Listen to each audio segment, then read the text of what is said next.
అవకాశం, అద్భుత అవకాశం. శివానుగ్రహం పొందే అపూర్వమైన అవకాశం. బద్రీనాథ్, కేదార్నాథ్ వంటి చార్ ధామ్ యాత్రలో ఆ పరమేశ్వరుణ్ణి అర్చించిన రుద్రాక్ష పొందే అవకాశం. సమస్యలతో చిక్కుబడి బాధపడకండి. భూత భవిష్యత్తు వర్తమానాలు తెలిసిన మునిరాజ్ గురూజీ తపఃఫలంగా పొందిన రుద్రాక్షలు ఉచితంగా అందిస్తున్నారు.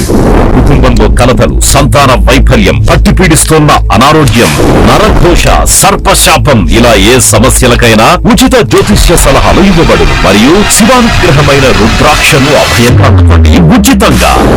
శ్రీ లక్ష్మీ నరసింహస్వామి జ్యోతిష్యాలయం మా బ్రాంచీలు ఆంధ్రప్రదేశ్, తెలంగాణలో కలవు. సెల్ 9381659378.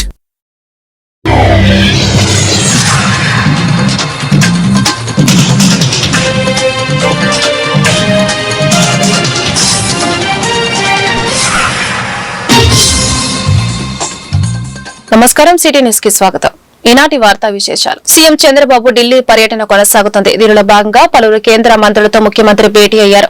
తొలుత కేంద్ర పునరుత్పాదక ఇంధన శాఖ మంత్రి ప్రహ్లాద్ జోషితో సీఎం భేటీ అయ్యారు. రాష్ట్రానికి చెందిన కేంద్ర మంత్రులు రామ్మోహన్ నాయుడు, పెమ్మసాని చంద్రశేఖర్ ఎంపీలతో కలిసి సమావేశమయ్యారు. రాష్ట్రంలో సోలార్ ప్రాజెక్టులు, ప్రధాని సూర్యఘర్ పథకం అమలుపై ప్రహ్లాద్ జోషితో చంద్రబాబు చర్చించారు. అనంతరం రక్షణ మంత్రి రాజ్నాథ్ సింగ్, సిఆర్ పటేల్ తో సీఎం భేటీ అయ్యారు. రాష్ట్రానికి చెందిన వివిధ అంశాలపై వారితో చర్చించారు. ప్రెస్ మీట్లు పెట్టి మరి జగన్ పచ్చి అబద్దాలు మాట్లాడారంటూ ఎమ్మెల్యే సోమిరెడ్డి చంద్రమోహన్ రెడ్డి ఆగ్రహం వ్యక్తం చేశారు. జూన్ 4న వెన్నెపోటు దినంగా ప్రకటిస్తామన్న వైసీపీకి 2029లో ప్రజలు అంత్యక్రియలు చేయబోతున్నారని ఆయన జోస్యం చెప్పారు. గత హయాంలో జరిగిన లిక్కర్ స్కామ్ దేశంలోనే అతిపెద్దది అని అన్నారు. ఊర్సా కంపెనీకి ఎకరానికి రూపాయికే ఇచ్చామని జగన్ నిరూపిస్తే సర్వేపల్లి ఎమ్మెల్యేగా తాను రాజీనామా చేస్తానని సవాల్ విసిరారు. నెల్లూరులో నిర్వహించిన మినీ మహానాడులో సోమిరెడ్డి పాల్గొని మాట్లాడారు. నిన్న ఒక మాట చెప్పాడు. రేపు జూన్ 4వ తేదీ అంటే 1 year అవుతుంది. ఆ రోజు రిజల్ట్ వచ్చింది. జూన్ 4వ తేదీ వెన్నుపోటు దినంగా ప్రకటిస్తా అంట ఆయన పార్టీ. నేనైతే ఒక్క మాట చెప్తుండా, 2029 మీ వైఎస్ఆర్సీపీకి రాష్ట్ర ప్రజలు అంత్యక్రియలు చేయబోతున్నారు. మీరు ఇప్పుడు ఈరోజు మద్యం కేసులో బోఫోర్స్ ఎంత? 60 కోట్లు. 2G స్కామ్ ఎంత? అక్కడ కేజ్రీవాల్ జైలుకి పంపించారు, డిప్యూటీ సీఎం జైలుకి పంపించారు, కవితను జైలుకి పంపించారు. ఎంత? 150 కోట్లు. ఈరోజు సిఐడి సాక్ష్యాధారాలతో తేల్చింది ఎంత? 3200 కోట్లు. నేను చెప్పా, అయ్యా అఫీషియల్ సేల్స్ 3200 కోట్లు, 10,000 కోట్లు అవినీతి జరిగిందని చెప్పా. ఈరోజు వాళ్ళు తప్పించుకునే పరిస్థితి లేదు. ఇవన్నీ అక్కడ పెట్టి మనవల గురించి మాట్లాడటం.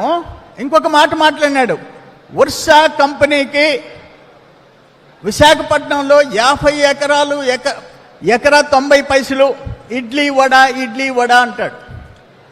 అరే నేను నిన్న వెళ్ళి ఆఫీసులో ఎస్ఐబిపి తీర్మానం చూసా. 50 ఎకరాల 36 సెంట్లు ఎకరా 50 లక్షలు, 3 ఎకరాల 50 సెంట్లు ఎకరా 1 కోటి ఊర్సాకి ఇచ్చింది. 50 లక్షలకి ఎకరా ఇస్తే రాజశేఖర్ టైంలో ఫ్రీగా ఇచ్చింది ఉంది. ఒక ఇన్వెస్టర్, ఒక ఇండస్ట్రీ, ఒక పెట్టుబడి, ఒక పరిశ్రమ, ఉద్యోగాలు, ఉపాధి వస్తుందంటే పిలిచి ఫ్రీగా ఇచ్చిన సందర్భాలు అనేక ఉన్నాయి. అటువంటిది 50 లక్షలకి ఇస్తే 90 పైసలు, రూపాయి ఇడ్లీ వడ అంట పచ్చి అబద్ధాలు. ఒక ఫార్మర్ చీఫ్ మినిస్టర్గా నువ్వు చంద్రబాబు నాయుడు గారి గురించి మాట్లాడితే నేను ఒక్క మాట చెప్పా. ఆ యలహంక ఎమ్మెల్యే, యలహంక అంటే తెలుసు మీకు, ఆయన ఉండేది బెంగళూరులో, 29 ఎకరాలు, 1,10,000 అడుగుల ఇల్లు, అతి పెద్ద 1000 కోట్ల రూపాయలు చేసే ప్రాపర్టీ. అక్కడ ఉంటాడు, శాసనసభకు రానంటాడు. అందుకని నేను ఒక మాట చెప్పా, అయ్యా రూపాయి కనిచ్చుంటే నేను సర్వేపల్లి ఎమ్మెల్యేగా రాజీనామా చేస్తా. 50 లక్షలు, 1 కోటి రూపాయలు కనిచ్చుంటే యలహంక ఎమ్మెల్యే వచ్చి రాజీనామా చేయి, సత్తా తేల్చుకుంటామని చెప్పా. సిద్ధమా అని చెప్పేసి జగన్మోహన్ రెడ్డి గారిని అడుగుతా ఉండా. అంటే ఇంత పచ్చి అబద్ధాలు చెప్పే వ్యక్తులు లిక్కర్ గురించి చెప్తున్నాడు. నిన్న 2.5 hours ప్రెస్ కాన్ఫరెన్స్ పెట్టాడు. ఇప్పుడే నేను ఒక ఫ్రెండ్ని అడిగి తీసుకున్నా. ఈరోజు ఇండియాలో ఎక్కడ దొరికే బ్రాండ్ అయినా ఇక్కడ దొరుకుతుంది, సేమ్ రేట్స్కి దొరుకుతుంది. తెలంగాణ అయినా, తమిళనాడు అయినా, కర్ణాటక అయినా. ఆ రోజు పరిస్థితి ఏంటి? ఒక్క చెర్లోపల్లి విలేజ్లో మేము పోయినాం. ఒక సభ పెట్టుంటే వితంతువులు అక్కడ కూర్చొని ఉంటే ఏంటి వాళ్ళు అని చెప్పి అడిగాను. 27 చంద్రబాబు అధికార దుర్వినియోగం చేస్తున్నారని వైఎస్ జగన్ పై తప్పుడు ఆరోపణలు చేస్తున్నారంటూ మాజీ మంత్రి సాకే శైలజనాథ్ మండిపడ్డారు. మద్యం అక్రమాలపై ఆధారాలు చూపాలని జగన్ సవాల్ చేశారు. దానికి ఏమి సమాధానం చెప్పలేక టీడీపీ నేతలు చేతులు ఎత్తేశారు. సమాధానం చెప్పలేక ఎల్లో మీడియాలో మరో తప్పుడు కథలు రాయించారు అని శైలజనాథ్ దుయ్యబట్టారు. నిజంగా డేటా డిలీట్ చేస్తే దాని వెనక మొత్తం డిపార్ట్మెంట్ ఉన్నట్టే కదా. ఆధారాలు లేవని ఒకవైపు చెప్తూనే మరోవైపు బ్యాక్ ఎండ్ లో ఉన్నాయని రాశారు. అంటే బ్యాక్ ఎండ్ లో మీకు కావాల్సినట్లు ఆధారాలు తయారు చేస్తున్నారని అనుమానం కలుగుతోంది అని శైలజనాథ్ అన్నారు. సంబంధించి మీరు మాట్లాడకపోయినా కీలకమైన అంశాలని బయటపెట్టారు. ఆనాడు లిక్కర్ ఫ్రాడ్ లో, స్కామ్ ఫ్రాడ్ లో ఇంకో మీనింగ్ కూడా ఉంది. స్కామ్ డిస్ఆనెస్ట్ అనే ఒక మీనింగ్ కూడా ఉంది. ఆ ఫ్రాడ్ లో స్పష్టంగా అడిగారు ఆఖరికి, అయ్యా మీ సంతకాలు ఉన్నాయి, మీ ఎక్సైజ్ మినిస్టర్ సంతకాలు ఉన్నాయి, మరి మీరు సమాధానం చెప్పాలా. ఎక్కడైనా సరే సీఎంఓ నుంచి మా సంతకం ఉందా చూపించమని ఛాలెంజ్ చేశారు. ఆఖరికి ఒక సవాల్, మీరు స్వీకరించి చూపించాల్సింది ఎక్కడెక్కడ ఉంది అని. ఇదేమీ కాకుండా మీ అనుకూల మీడియా, మీ అనధికార పత్రికలు అబద్ధాలని, చాలా తేలిక మాటల్ని, అట్లాగే తప్పుడు సమాచారం అని నేను అనుకుంటా ఉన్నాను. తప్పుడు సమాచారంతో కూడిన ఒక సత్యదూరమైన ఆరోపణలు మీరు చేయడం తప్ప ప్రజానాయకుడు జగన్మోహన్ రెడ్డి గారు అడిగిన ప్రశ్నలకు మీ దగ్గర సమాధానం లేదు. ఒకే ఒక గాలికి అట్లా ఇట్లా ఆర్థిక పరిస్థితిని ఎట్లా మాట్లాడుతారో దీనిపై అట్లే మాట్లాడుతూ ఉన్నారు. తిరుమల శ్రీవారిని పలువురు సినీ రాజకీయ ప్రముఖులు దర్శించుకున్నారు. మంత్రి రాంప్రసాద్ రెడ్డి, దర్శకుడు రాఘవేంద్రరావు, నిర్మాత బండ్లా గణేష్ వేకువజామున శ్రీవారి అభిషేక సేవలో పాల్గొని మొక్కులు చెల్లించుకున్నారు. తొలుత తిరుమల తిరుపతి దేవస్థాన అధికారులు వీరికి స్వాగతం పలికి దర్శన ఏర్పాటు చేశారు. దర్శన అనంతరం రంగనాయకుల మండపంలో పండితుల వారికి వేద ఆశీర్వచనం చేసి స్వామివారి తీర్థ ప్రసాదాలను అందజేశారు. అదేవిధంగా తిరుమల తిరుపతి దేవస్థాన ధర్మకర్తలి మండలి ఎక్స్ అఫీషియా సభ్యుడిగా తోడా చైర్మన్ డాలర్స్ దివాకర్ రెడ్డి ప్రమాణ స్వీకారం చేశారు. అనంతరం స్వామివారి సేవలో పాల్గొన్నారు. అదృష్టమైన స్వామివారి అభిషేకం చూశాను. పుట్టినరోజు సందర్భంగా స్వామిని దర్శించుకోవటం, అభిషేకం చూడటం, జనంగా స్వామి సేవకు ఇప్పుడు నేను రెడీగా రాష్ట్రంలో కరోనా కేసులు కలకలం రేపుతున్నాయి. ఇప్పటికే విశాఖలో కరోనా కేసు నమోదు కాగా తాజాగా కడపలో కరోనా పాజిటివ్ కేసు నమోదైంది. నంద్యాల జిల్లా చాగలమర్రికి చెందిన 75 ఏళ్ల మహిళ అనారోగ్యంతో 2 రోజుల క్రితం కడప రిమ్స్ చేరింది. ఊహించిన విధంగా విశాఖ, కడప, నంద్యాల జిల్లాలో కరోనా కేసులు నమోదు కావడంతో ప్రజలు భయాందోళన చెందుతున్నారు. కరోనా వైరస్ వ్యాప్తి చెందుతున్న నేపథ్యంలో కేంద్ర వైద్య ఆరోగ్య శాఖ కొన్ని మార్గదర్శకాలను విడుదల చేసింది. కరోనా నివారణకు తగిన జాగ్రత్తలు తీసుకోవాలని సూచించింది. ప్రార్థనా సమావేశాలు, సామాజిక సమావేశాలు, పార్టీలు, ఇతర కార్యక్రమాలు వంటివి వాయిదా వేసుకోవాలని కోరింది. రైల్వే స్టేషన్లు, బస్టాండ్లు, విమానాశ్రయాల వంటి స్థలాల్లో కోవిడ్ నిబంధనలు పాటించాలి. ఎక్కువ జనాభా ఉన్న ప్రదేశాల్లో మాస్కులు తప్పనిసరిగా వాడాలి. జ్వరం లేదా చలి, దగ్గు, అలసట, గొంతు నొప్పి, రుచి లేదా వాసన కోల్పోవడం, తలనొప్పి, కండరాలు లేదా శరీర నొప్పులు, ముక్కు కావడం లేదా ముక్కు దిబ్బడం, వికారం, వాంతులు, విరోచనాలు ఉంటే దగ్గరలోని ఆరోగ్య కేంద్రాన్ని సంప్రదించాలని తెలిపింది. విద్యారంగ సమస్యల పరిష్కారానికి ఎంజే మాణిక్యరావు చేసిన సేవలు మరవలేనివని మాజీ ఎమ్మెల్సీ కెఎస్ లక్ష్మణరావు అన్నారు. మాణిక్యరావు శత జయంతి కార్యక్రమాన్ని శుక్రవారం గుంటూరులో నిర్వహించారు.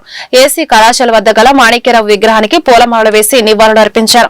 ఉత్తమ అధ్యాపకుడిగా, శాసన మండలి సభ్యుడిగా మాణిక్యరావు సమర్థవంతంగా విధులు నిర్వహించారని కొనియాడారు. ప్రభుత్వాలు మారినప్పటికీ ఎయిడెడ్ అధ్యాపకుల సమస్యలు మాత్రం పరిష్కారం కావడం లేదని చెప్పారు. పెండింగ్ లో ఉన్న సమస్యల పరిష్కారం కోసం ఉమ్మడిగా పోరాటాలు చేయక తప్పదని స్పష్టం చేశారు.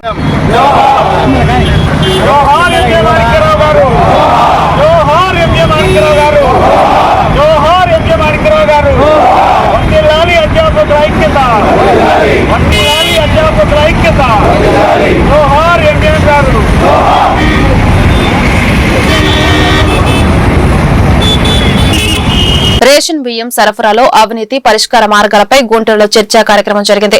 రామన్నపేటలోని జనచైతన్య వేదిక కార్యాలయంలో చర్చా గోష్ఠి నిర్వహించారు. మాజీ ఎమ్మెల్సీ జల్దీ విల్సన్, జనచైతన్య వేదిక అధ్యక్షుడు లక్ష్మణరెడ్డి, సిపిఎం జిల్లా కార్యదర్శి నేతాజీ, కాంగ్రెస్ పార్టీ జిల్లా ప్రధాన కార్యదర్శి బిల్లా సునీల్, రేషన్ డీలర్ల సంఘం నాయకులు, ఆంజనేయులు తదితరులు పాల్గొని వారి అభిప్రాయాలను వెల్లడించారు. ప్రజలు తినగలిగే బియ్యం ఇచ్చినప్పుడే రేషన్ మాఫియాకి అడ్డుకట్ట వేయగలరని అభిప్రాయపడ్డారు. పక్కదారి పడుతున్న రేషన్ బియ్యం సరఫరాని ఆపడం ఎవరి తరం కాదన్నారు. అన్నారు. ఇప్పటికైనా ప్రభుత్వాలు పునరాలోచన చేసి ప్రజలు తినగలిగే నాణ్యమైన బియ్యం సరఫరా చేసేందుకు చర్యలు తీసుకోవాలని డిమాండ్ చేశారు.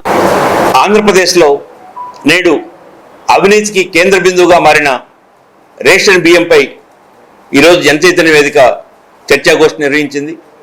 ఈ చర్చాగోష్ఠికి మాజీ శాసనమండలి సభ్యులు జల్లి విల్సన్ గారు, సిపిఐ సీనియర్ నేత, సిపిఎం గుంటూరు జిల్లా కార్యదర్శి వై నేతాజీ గారు, కాంగ్రెస్ పార్టీ గుంటూరు జిల్లా ప్రధాన కార్యదర్శి సునీల్ గారు, బిల్లా సునీల్ గారు, వారితో పాటు ప్రముఖ విద్యావేత్త ప్రొఫెసర్ డిఆర్ సుబ్రహ్మణ్యం గారు, ఆంధ్రప్రదేశ్ రేషన్ డీలర్స్ సంక్షేమ సంఘం రాష్ట్ర ఉపాధ్యక్షులు కాటా ఆంజనేయులు గారు పాల్గొన్నారు. అందరి అభిప్రాయం ప్రధానంగా ఆంధ్రప్రదేశ్లో రేషన్ బియ్యంలో అవినీతి అంతం చేయాలంటే ప్రజలందరూ తినే బియ్యాన్ని ఇవ్వాలి. మంచి నాణ్యమైన క్వాలిటీ కలిగిన బియ్యాన్ని అందించగలిగితే రాష్ట్ర ప్రభుత్వం అవినీతికి ఆస్కారం ఉండదని అభిప్రాయం వ్యక్తం చేశారు. ముఖ్యంగా ఆంధ్రప్రదేశ్లో ఈరోజు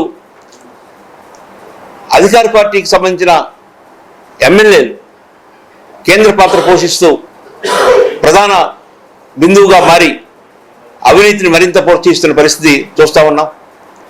ఒక్కొక్క ఎమ్మెల్యే ఒక్కొక్క మండలంలో ఒక ఏజెంట్ నియమించి ఆ ఏజెంట్ ఈ రేషన్ బియ్యంని తీసుకోకుండా ఉన్న బియ్యాన్ని సేకరించి ఆ తర్వాత పైన అనేక మందికి వాటిని ఎక్కువ ధరకి అమ్ముతున్న పరిస్థితి. అలా అమ్మినందుకు వారికి గ్రీన్ ఛానల్ ఏర్పాటు చేసినందుకు వారిని పోలీసులు కానీ ఇతర అధికారులు కానీ ఎవరు పట్టుకోకుండా ఉండటం కోసం ఎమ్మెల్యే యొక్క మద్దతు తీసుకున్నారు. దానికి ఎమ్మెల్యేకి ప్రతి నెల 20 లక్షల నుంచి 25 లక్షల దాకా ముడుపులుగా అందుతూ ఉన్న పరిస్థితి. ఇది నివారించబడాలి. ఎమ్మెల్యేకి గౌరవం దక్కాలన్నా ఒకవైపునేమో 20 లక్షలు కేవలం పేదవాడి తిండి దగ్గర నుంచి తీసుకుంటున్నాడు. ఇంకో పక్కన గ్రామాలకు వస్తే పెద్ద పెద్ద హోర్డింగ్స్, బ్యానర్లు, ఫ్లెక్సీలు, జిందాబాదులు, జైగొట్టం, పెద్ద పెద్ద గుంపులు ప్రజలు వచ్చి స్వాగతించటం. ఎవరిని? నెలకి 20 లక్షల రూపాయలు పేద ప్రజలు తీసుకునే బియ్యం నుంచి వసూలు చేసే వ్యక్తిని. ఈ ప్రజా పంపిణీ వ్యవస్థ అనేది అది ఇప్పుడు వచ్చింది కాదు, దాదాపు 50 సంవత్సరాల నుంచి కూడా కరువు కాటకాల దగ్గర నుంచి పేద వర్గాలను ఆదుకునేందుకు వచ్చినటువంటి ప్రజా పంపిణీ వ్యవస్థ కేంద్ర ప్రభుత్వం సహకారంతో రాష్ట్రాలు అమలు జరుపుతూ ఉన్నాయి. ఇందులో ఎన్నో మార్పులు చేర్పులు ఇవన్నీ చేసుకుంటా వస్తూ ఉంది. ఏదైనా వచ్చినప్పుడు అందులో ఉన్నటువంటి లోటుపాట్లని సరిచేసుకొని మెరుగైన పద్ధతుల్లో ప్రజలకు ఉపయోగపడే పద్ధతుల్లో ఈ ప్రజా పంపిణీ వ్యవస్థని మనం రూపొందించుకోవాలి. దానికి అనుగుణంగానే జరుగుతూ ఉన్నాయి. ఇప్పుడు డీలర్ల ద్వారా పంపిణీ జరిగినప్పుడు కూడా లేనిపోని అభాండాలు, అభియోగాలు ఇవన్నీ కూడా వచ్చినటువంటి పరిస్థితి అనేది ఉంది. అలానే ఇప్పుడు వాహనాల ద్వారా ఇంటింటికి రేషన్ బియ్యం అనే పద్ధతుల్లో ఇది వచ్చింది. ఈ వచ్చినటువంటి వాటిల్లో కూడా లోటుపాట్లు ఉన్నాయి, కాదనం. నేను ఇటీవలనే 2-3 గ్రామాలు కూడా ప్రత్యక్షంగా వెళ్ళి చూశాను. బియ్యంలో సరైనటువంటి, ఇప్పుడు లక్ష్మణ్ రెడ్డి గారు చెప్పినట్టు, సరుకు మంచిదైనప్పుడు వినియోగదారుడు దాన్ని పక్క మార్గాలకు వెళ్ళడు, పక్క మార్గాలు పట్టించడు. అలానే దీన్ని ప్రజలకి ఉపయోగపడే పద్ధతుల్లో సరైనటువంటి వస్తువుల్ని సరఫరా చేయాల్సినటువంటి బాధ్యత ఈ ప్రభుత్వాల పైన ఉంది. మన ప్రక్క రాష్ట్రమైనటువంటి తెలంగాణలో ఈ లోటుపాట్లను సరిచేసుకొని ముతక బియ్యం కాకుండా దానికి సరైనటువంటి మంచి తినేటువంటి సన్న బియ్యాన్ని వినియోగదారులకి, పేద ప్రజలకే కాకుండా హాస్టల్స్కి, అంగన్వాడీలకి, అలానే స్కూళ్ళల్లో మధ్యాహ్న భోజనానికి కూడా చేర్పులు మార్పులు చేసుకుంటూ మెరుగైన పద్ధతుల్లో వారు వస్తూ ఉన్నారు తెలంగాణ. అదే పద్ధతుల్లో ఇప్పుడు ఈ రాష్ట్రంలో కూడా కూటమి ప్రభుత్వం వచ్చిన తర్వాత కూడా ఏదో గత ప్రభుత్వం అన్నీ చేసింది కాబట్టి అని చెప్పి దాన్ని మళ్ళీ వెనక్కి తీసుకెళ్లకుండా రేషన్ డీలర్ల ద్వారా, అలానే ఈ వాహనాలు ద్వారాగా ఖచ్చితంగా వృద్ధులకి, వికలాంగులకి, అలానే అంగన్వాడీలకి, హాస్టల్స్కి ఇప్పుడు వాహనాల ద్వారా అందించేటువంటి దీన్ని స్కూళ్ళకు కూడా అందించే పద్ధతుల్లో చేయాల్సినటువంటి పద్ధతి అనేది ఉంది. వివిధ ప్రభుత్వ అధికారులతో గుడివాడ ఎమ్మెల్యే వెనుగంట్ల రాము సమావేశమయ్యారు. సిఆర్డీఏ అమృత 2.0 స్పెషల్ గ్రాంట్ కింద మంజూరైన నిధులతో అభివృద్ది పనులకు అధికారులు ఎమ్మెల్యేలకు వివరించారు. ఎమ్మెల్యే మాట్లాడుతూ సిఆర్డీఏ నుండి 8 కోట్లు, స్పెషల్ గ్రాంట్ కింద 10 కోట్లు, అమృత 2.0లో భాగంగా 116.34 కోట్లు, జనరల్ ఫండ్స్ నుండి 1.56 కోట్లు, మొత్తం 136 కోట్ల నిధులతో పట్టణంలోని పురపాలక సంఘం 2 సమ్మర్ స్టోర్ ట్యాంకుల అభివృద్ది, 13 కిలోమీటర్ల మేర డ్రైనేజీల అభివృద్ది, ఎస్టీపీ నిర్మాణం, కొద్ది రోజుల్లోనే టెండర్ల ప్రక్రియ పూర్తి చేసి అభివృద్ది చెందిన గుడివాడగా ముందుకు సాగుతామన్నారు.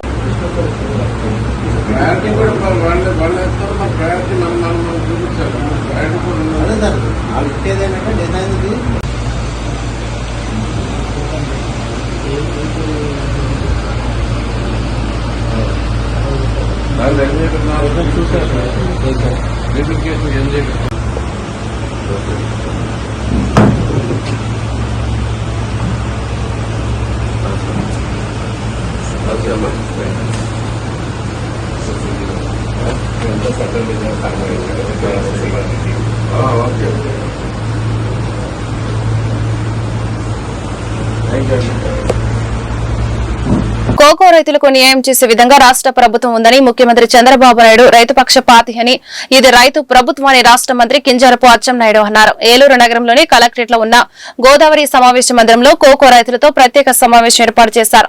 రైతుల నుండి వివిధ సమస్యలను తెలుసుకుని అనంతరం విలేకరుల సమావేశంలో మంత్రి అచ్చెన్నాయుడు మాట్లాడారు.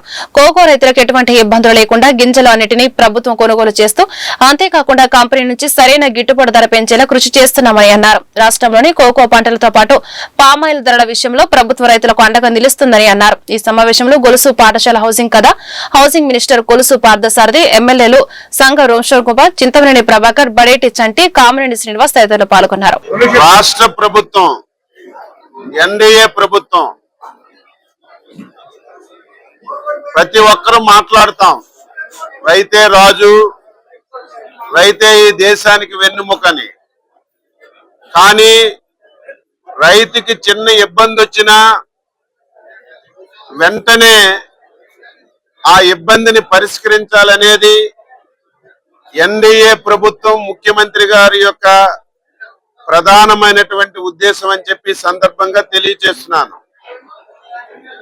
గత 5 సంవత్సరాలు రైతుకి ఎన్ని ఇబ్బందులు వచ్చినా, ఎన్ని సమస్యలు వచ్చినా కనీసం ప్రభుత్వం పట్టించుకున్నటువంటి సందర్భాలు లేవు.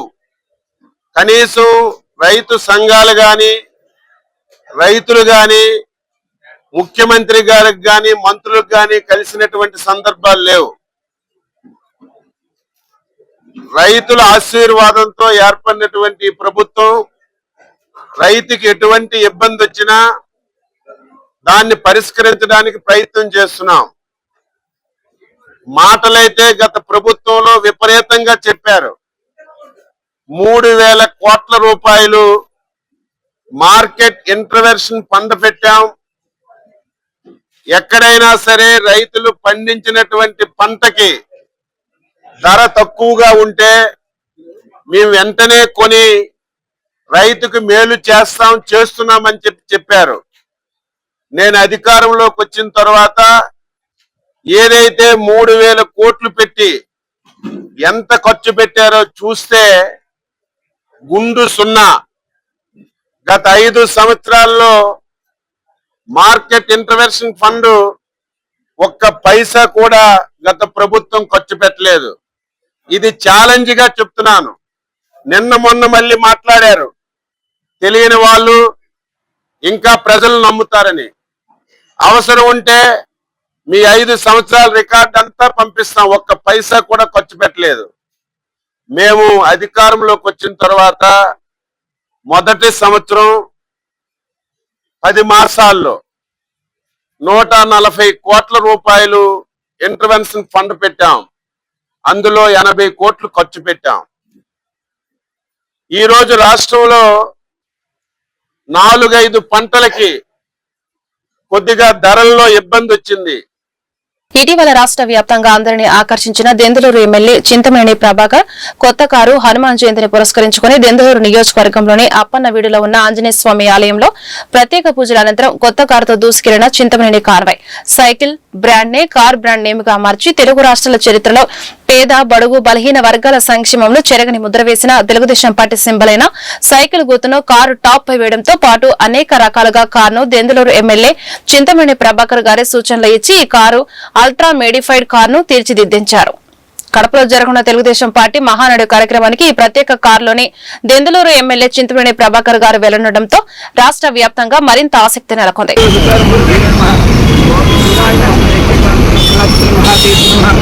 ఓం రామచంద్ర ఓం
వేముల యేసురాజు మరణం యూనియన్ కు తీరని లోటు అని జిల్లా అధ్యక్షులు రెడ్డి శ్రీనివాస్ డాంగే ఉపాధ్యక్షులు బండి వెంకటేశ్వరరావు అన్నారు.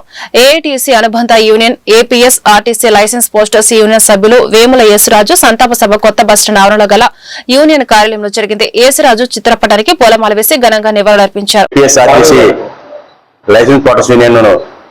కార్యకర్త వేముల యేసురాజు అనారోగ్యంతో ఇటీవలే బైపాస్ ఆపరేషన్ చేసుకున్న తర్వాత కూడా సంవత్సరంన్నరకి మళ్ళీ అది ఫెయిల్ అవడం 2 రోజుల క్రితం 23 తారీఖున ఆయన చనిపోవడం చాలా బాధాకరం. ఆయన వయసు కేవలం 25 సంవత్సరాలు, అతి చిన్న వయసులోనే అనారోగ్యం గురై చనిపోవడం అనేది చాలా బాధాకరం. దాంతోపాటు ఆయనకి భార్య, పిల్లలు లేరు, భార్య, కుటుంబ తల్లిదండ్రులు ఉన్నారు. వాళ్ళందరికీ కూడా సోమపద్దులో ముంచి ఆయన కాలం చేయడం ఆయన కుటుంబానికి తీరని లోటు. దాంతోపాటు మన లైసెన్స్ పోర్టర్స్ యూనియన్ కూడా తీరని లోటుగా ఏఐటీసీగా మేము భావిస్తున్నాం. ఏదైనప్పటికీ చిన్న వయసులో చనిపోయిన వేముల యేసురాజు ఆయన యొక్క మంచి ఉద్దేశాలని మన ఆదర్శం తీసుకొని మన యొక్క యూనియన్ని మరింత ఐక్యతగా ముందుకు తీసుకెళ్లడం కోసం ఉన్న కార్యకర్తలు, కమిటీలందరూ కూడా కృషి చేయాలని వేముల యేసురాజు కుటుంబానికి జిల్లా ఏఐటీసీ తరఫున సంతాపం తెలియజేస్తూ ఆయన కుటుంబ సభ్యులకి ప్రగాఢ సానుభూతిని తెలియజేస్తున్నాం. యేసురాజు యొక్క ఆశయాలు ముందుకు తీసుకెళ్తామని చెప్పేసి ఈ సందర్భంగా మా అందరూ కూడా ప్రతినిధిని నివాళులర్పించవలసిందిగా కోరుతూ ఈ యొక్క అవకాశం తెలియజేస్తున్నాం.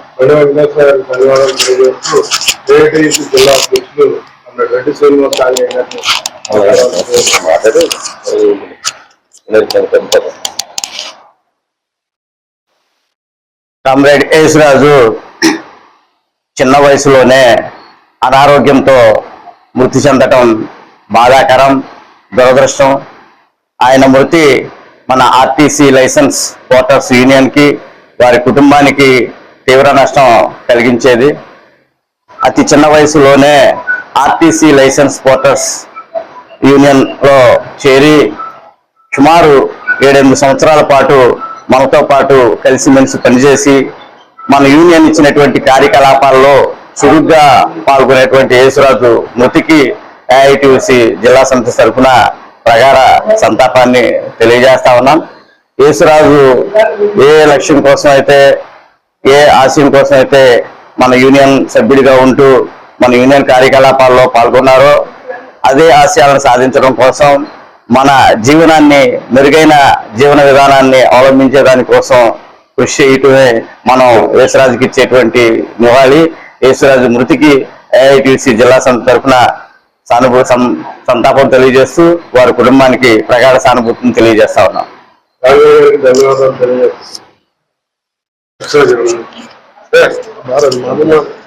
ఏలూరులోని గోదావరి సమావేశ మందిరంలో జరిగిన కోకో రైతుల సమస్యలపై చర్చలు. మంత్రి అచ్చెన్నాయుడు సమక్షంలో, అదేవిధంగా హౌసింగ్ మినిస్టర్ కొలుసు పార్థసారథి, పలువురు ఎమ్మెల్యేలు, జిల్లా అధికారులు సాక్షిగా జరిగిన చర్చలు పూర్తిగా విఫలమయ్యాయని మాజీ డీజీపీ ఏపీ వెంకటేశ్వరరావు విమర్శించారు. గోదావరి సమావేశ మందిరంలో చర్చలు సఫలమయ్యాయని మంత్రిగా చెప్పారు. అయితే కలెక్టరేట్ బయట గేటు వద్ద రైతు సంఘం నాయకులు ఏపీ వెంకటేశ్వరరావుతో సహా పలువురు కోకో రైతులు ప్రభుత్వ చర్చలు విఫలమయ్యాయని ధ్వజమెత్తారు. ఈ సందర్భంగా మాజీ డీజీపీ వెంకటేశ్వరరావు మాట్లాడుతూ కోకో రైతులకు 850 రూపాయలు ఇవ్వాల్సి ఉండగా ప్రభుత్వం 450 రూపాయలు మాత్రమే ఇస్తామని చెప్పడం విడ్డూరంగా ఉందన్నారు.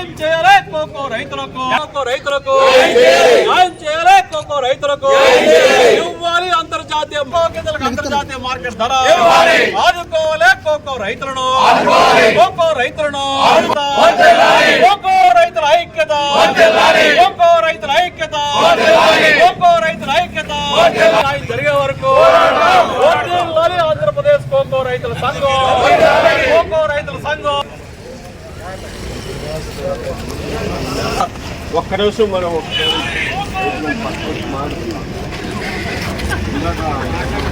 ఏలూరు జిల్లాలో ధాన్యం కొనుగోలు రైతులకు ఇబ్బందులు లేకుండా జరుగుతున్నదని, కొనుగోలు చేసిన 24 గంటల్లోనే రైతుల ఖాతాలో డబ్బులు జమ చేసే విధంగా ప్రభుత్వం నిర్ణయం తీసుకుందని సివిల్ సప్లై జిల్లా మేనేజర్ పి శివరామ్మూర్తి అన్నారు. ఏలూరులోని సివిల్ సప్లైస్ కార్యాలయంలో ఈ రోజు జిల్లా మేనేజర్ విలేకరుల సమావేశం ఏర్పాటు చేశారు. ఈ సందర్భంగా ఆయన మాట్లాడుతూ రైతులు ఎటువంటి ఇబ్బందులు పడవద్దని అన్నారు.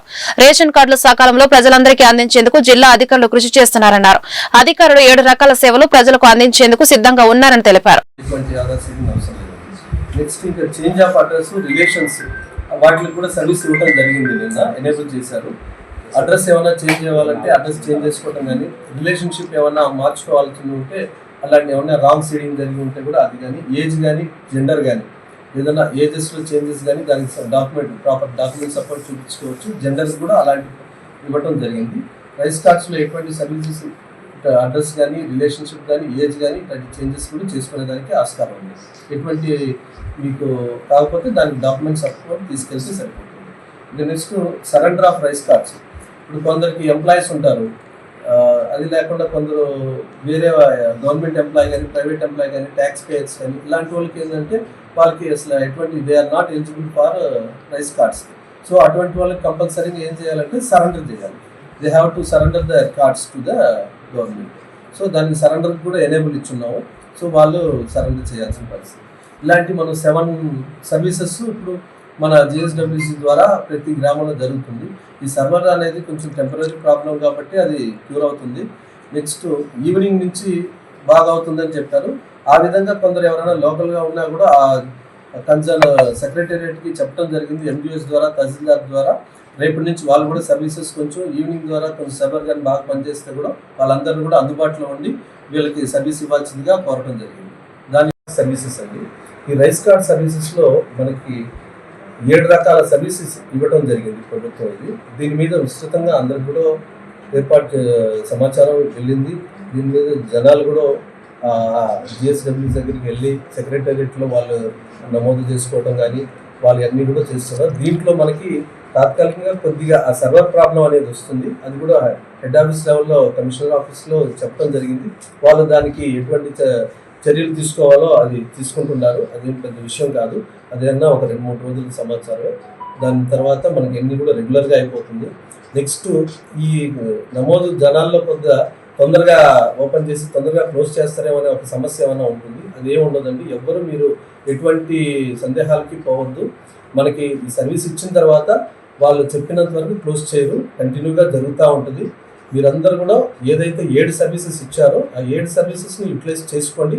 వీటిల్లో మీకు కొన్ని స్ప్లిట్స్ అని, న్యూ రైస్ కార్డ్స్, తర్వాత splitting of rice cards, addition of rice cards అని, ఆధార్ సీడింగ్ అని, తర్వాత డెలిషను, తర్వాత సరెండర్ చేయటం, change of address and other details అన్నీ కూడా ఒక 7 సర్వీస్ మనకి ఇవ్వటం జరిగింది. ఆ 7 సర్వీస్లో కూడా మనకి ఇప్పటి వరకు మన ఏలూరులో మొత్తం 21,000 అప్లికేషన్స్ రావడం జరిగిందండి. 20,000 అప్లికేషన్స్లో కూడా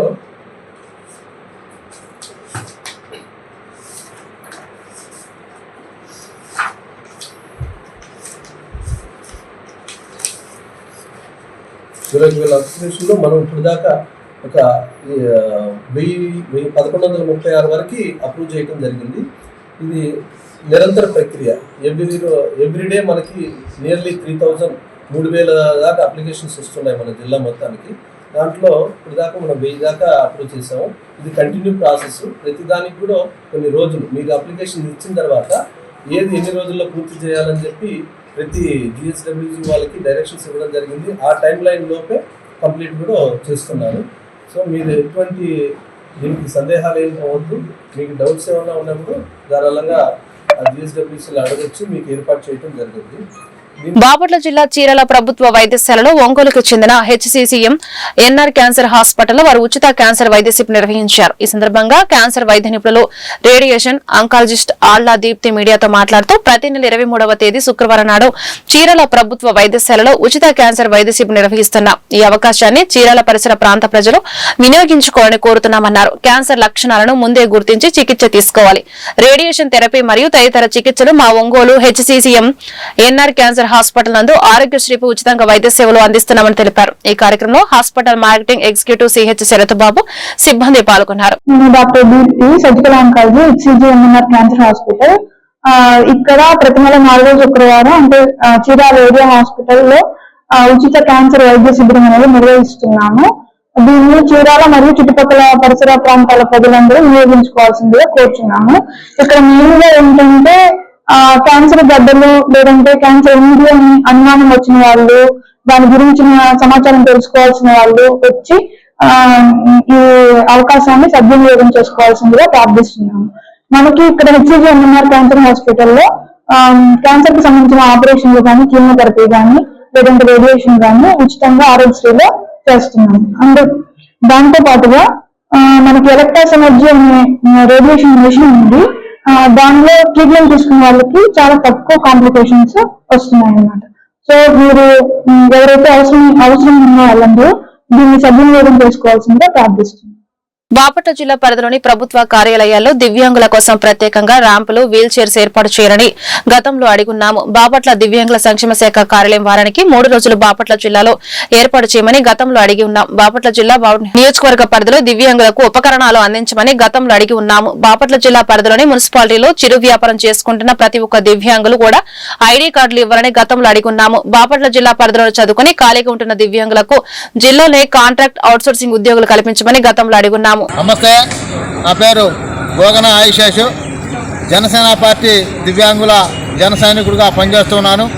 అదేవిధంగా గత 6 నెలల నుంచి కూడా బాపట్ల జిల్లా కలెక్టర్ గారికి మా యొక్క దివ్యాంగుల సమస్యలని మరి ఆయనకి తెలియజేసి ఉన్నాం. ఆ సమస్యల్లో భాగంగానే ఈరోజు మరి జిల్లా సంక్షేమ శాఖ ఏడీ గారితో మాట్లాడి 3 రోజులు బాపట్లలో 3 రోజులు జిల్లా సంక్షేమ శాఖ ఆఫీసర్స్ ఉండి జిల్లాలో ఉన్న దివ్యాంగుల సమస్యలు తెలుసుకోమని చెప్పి పరిష్కరించే మార్గంగా ఆలోచించమని కలెక్టర్ గారు చెప్పి ఉన్నాడు. అదేవిధంగా బాపట్ల మున్సిపాలిటీ పరిధిలో ఉన్న మున్సిపాలిటీలో చిన్న వ్యాపారం చేసుకున్న నా ఒక దివ్యాంగులు ఎవరైతే ఉన్నారో వాళ్ళందరూ కూడా ఐడి కార్డులు ఇచ్చి మరి పోలీసు వారు కానీ, మున్సిపాలిటీ వారు కానీ వాళ్ళు ఇబ్బంది పెట్టకుండా ఐడి కార్డులు ఇవ్వమని చెప్పి గతంలో తెలియజేసి ఉన్నాం. బాపట్ల జిల్లా చీరాలకు చెందిన ఇంటెలిజెంట్ కానిస్టేబుల్ కీర్తి వెంకటరాజు గుంటూరు జిల్లా పెదనంతిపాడు వద్ద జరిగిన రహదారి ప్రమాదంలో దుర్మరణం చెందారు. తన స్నేహితుడు గుప్తాతో వస్తుండగా కారు అదుపు తప్పి చెట్టును ఢీకొట్టి ఆయన అక్కడికక్కడే మృతి చెందారు. మృతదేహాన్ని చీరాల ప్రభుత్వ వైద్యశాలకు తరలించారు. కేసు నమోదు చేసి దర్యాప్తు చేపట్టారు స్థానిక పోలీసులు.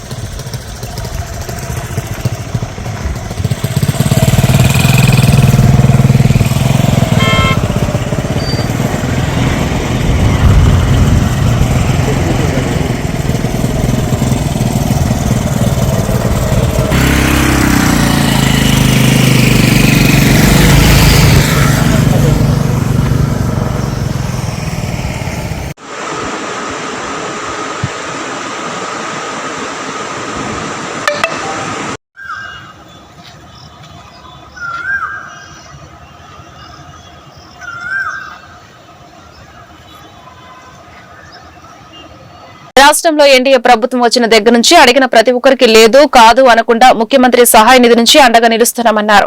ప్రభుత్వ chief whip Vinukonda MLA GV Anjaneyulu ఒక్క వినకొండ నియోజకవర్గంలోనే గడిచిన 10 నెలల్లో 454 మందికి 2,87,19,000 సీఎంఆర్ఎఫ్ సాయం ఇవ్వడమే అందుకు నిదర్శనమన్నారు. వినకొండలోని తన కార్యాలయంలో శుక్రవారం ఆయన సహాయ నిధి చెక్కులు పంపిణీ చేశారు. వినకొండ నియోజకవర్గ పరిధిలోని 101 మంది లబ్దిదారులకు 52,54,652 విలువైన చెక్కులు అందించారు. ఈ సందర్భంగా బాధిత కుటుంబాలు జీవి ఆంజనేయులు సీఎం నారా చంద్రబాబుకి కృతజ్ఞతలు తెలిపారు. 5 మండలాలు రోజండ మండలం, బల్లాపల్లి మండలం, శివాలయపురం మండలం, ఈపూర్ మండలం, వినుకొండ రూరల్ మండలం నుండి వచ్చినటువంటి వినుకొండ టౌన్ నుండి వచ్చినటువంటి 101 మందికి ఒకే రోజు 52,54,652 రూపాయలు ఈ ఒక్క రోజు మీ అందరికీ కూడా చంద్రబాబు గారు సీఎం రిలీఫ్ ఫండ్ అందజేశారు. ఒకసారి మన ముఖ్యమంత్రి చంద్రబాబు గారికి 52 లక్షలు ఇచ్చినటువంటి చంద్రబాబు గారికి గట్టిగా చప్పట్లు కొట్టి ధన్యవాదాలు కోరుతున్నా. మరి గతంలో ఎప్పుడు కూడా ఈ విధంగా ఇంతమందికి సీఎం రిలీఫ్ ఫండ్ చెక్కులు ఇచ్చినటువంటి దాఖలాలు లేవు. ఏదో మేము ఇచ్చామని ఎప్పుడో ఒకటి అమావాస్య కోటి పౌర్ణానికి కోటి అమావాస్య కోటి చెక్కులు ఇచ్చారు కానీ సీఎం రిలీఫ్ ఫండ్ ఈ విధంగా గత ప్రభుత్వంలో దోపిడీ ప్రభుత్వంలో ఇసుకలో దోచుకున్నారు, బ్రాంతి విస్కీల్లో దోచుకున్నారు, గదుల్లో దోచుకున్నారు. ఎప్పుడు దోచుకోవడమే కానీ ప్రజలకి న్యాయం చేసినటువంటి దాఖలాలు లేవు. అందుకోసం మరి సీఎం రిలీఫ్ ఫండ్ మీ అందరి కోసం ఆఫీస్ నుండే మీరందరూ వెళ్ళి సెక్రటేరియట్కి వెళ్ళి మీరు సంతకాలు తీసుకురావడం కష్టమా కాదా? అవునా కదా చెప్పండి. మీరు తిరిగే పని లేకుండా నేను ఆఫీస్ లో ఎంప్లాయీస్ పెట్టి వాళ్ళు వెళ్ళి మీరు ఇచ్చినటువంటి అప్లికేషన్లు అలాగే బిల్లులు అన్ని కూడా అక్కడ సబ్మిట్ చేయడం, మళ్ళీ ఆ చెక్కులు తీసుకొచ్చి ఇక్కడ చేస్తున్నారు. ఎక్కడ కూడా ఎవరికి కూడా రూపాయి లంచం ఇవ్వద్దని మీ అందరికి నేను విజ్ఞప్తి చేస్తున్నా. ఎవరు కూడా రూపాయి లంచం ఇవ్వాల్సిన అవసరం లేదు. ఇది ఎన్డీఏ ప్రభుత్వం తెలుగుదేశం పాలనలో చంద్రబాబు గారు ఇచ్చే సీఎం రిలీఫ్ ఫండ్ కి ఎవరికి కూడా దారులకి ఎవరికి కూడా రూపాయి చెల్లించాల్సిన అవసరం లేదని మీ అందరికి నేను విజ్ఞప్తి చేస్తున్నా. ఎవరైనా అడిగితే చెప్పండి, వాడు జైల్లో పెట్టిస్తాను. మిమ్మల్ని ఎవరైనా అడిగితే మాకు 500 ఇవ్వండి, అలా మీ ₹1,00,000 వచ్చినాయి సీఎం రిలీఫ్ ఫండ్, మాకు 500 ఇవ్వండి, 200 ఇవ్వండి అన్నా ఇవ్వకండి. ఎక్కడ కూడా ఎవరైనా అడిగితేనే నా దృష్టి తీసుకున్నాడు. పలానా అడిగాడని చెప్పండి, వాడిని వెంటనే సస్పెండ్ చేసి ఇంటికి ఆ ఆఫీస్ లో లంచాలు అడిగే వాళ్ళకి ఉద్యోగాలు లేవు. ఎవరైనా లంచం అడిగితే ఆ రోజు నా దృష్టికి వచ్చింది అంటే అదే లాస్ట్ రోజు వాడికి వర్కింగ్ డే. మరుసటి రోజు ఈ ఆఫీస్ లో ఉండడు. ఈ మధ్య ఒక ఆయన ఇట్లా అవినీతి చేశాడని తెలిసి సస్పెండ్ చేశా, కంపెనీలో ఉద్యోగం నుండి తీసేశా. కాబట్టి దయచేసి ఎక్కడ కూడా మన ఆఫీస్ సంబంధించి ఎక్కడ కూడా రూపాయలు లంచం ఎవరు అడగరు. చాలా అందరూ నిజాయితీగా ఉంటారు. ఎవరన్నా అడిగినా గానీ మీరు ఇవ్వద్దు, అడిగిన వాళ్ళని నా దృష్టి తీసుకురండి. ఎవరైనా పొరపాటును అడిగితే కూడా క్షమించడానికి నేరం అవుతుంది. అలాంటిది ఏదైనా ఉంటే దయచేసి నా దృష్టికి తీసుకురావాల్సిందిగా నేను కోరుతున్నా. తప్పనిసరిగా ఇప్పటి వరకు ఈ 10 నెలల్లో 454 మందికి ఇచ్చారు చంద్రబాబు నాయుడు గారు. 2,87,19,000 ఇచ్చారు. 2,87,00,000 ఇచ్చారు ఈ 10 నెలల్లో. మరి అందులో ఈ రోజే 52.5 లక్షలు ఇచ్చారు ఈ ఒక్కరోజు ఈ 100 మందికి. అంటే మరి చంద్రబాబు గారు ఎప్పుడు కూడా హాస్పిటల్లో ఉండి అనారోగ్యంతో బాధపడుకునే వాళ్ళని ఆదుకోవాలనేది మా ఆలోచన. అందుకోసమే మీ అందరూ మళ్ళీ సెక్రటరియట్ కి వెళ్ళి దీనికోసం 4 సార్లు తిరగాలంటే మీకు ఛార్జీలు అవుతాయి, కష్టం అవుతాయి, అక్కడ ఎవరు కలవాలో తెలియదు, మీరు ఇబ్బంది పడతారని చెప్పేసి దీనికోసం ఏ ఎమ్మెల్యే ఆఫీసులో కూడా మరి లేని విధంగా ఇక్కడ మీకు సౌకర్యం కోసం నేను ఇక్కడ ఏర్పాటు చేసి చేయడం జరుగుతా ఉంది. ఈ వార్తలు ఇంతటితో సమాప్తం. నమస్కారం.